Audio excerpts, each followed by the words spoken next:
Hello, hello cravings! Kamusta po ang araw nyo today? Meron na po ba kayong ulam o naiisip na pang merienda? Pwede din itong panghanda. Magluluto tayo ng sotanghon gisado.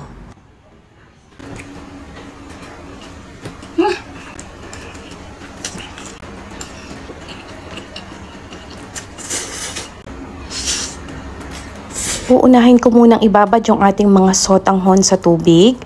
Habang tayo ay naghihiwa ng mga kailangan nating gulay, meron tayong sibuyas, bawang, green beans or baggy beans, meron tayong carrots or carrot, meron din tayong repolyo, at gagamit tayo ng karne ng manok. Ang ginamit ko ay breast chicken. Pwede po tayong gumamit ng pork or beef kung ano pong gusto nyo.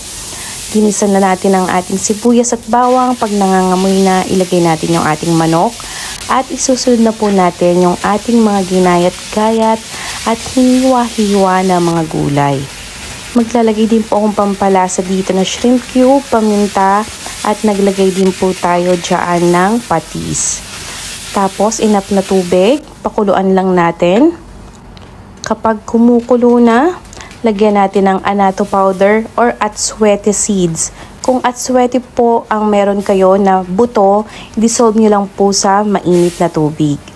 Hanguin ko lang yung mga ibang gulay at ilalagay na natin yung ating binabad na sotanghon.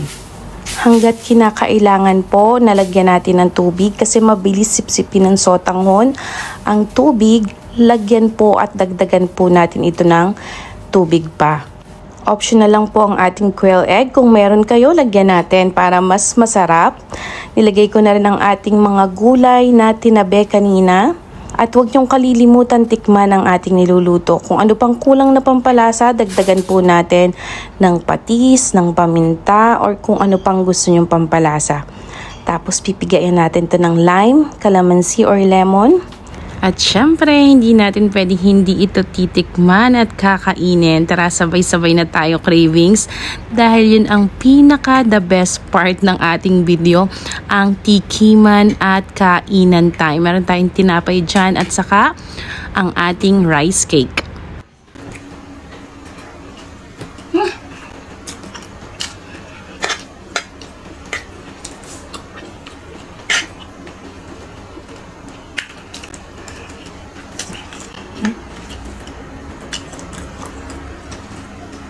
Lasang palabok.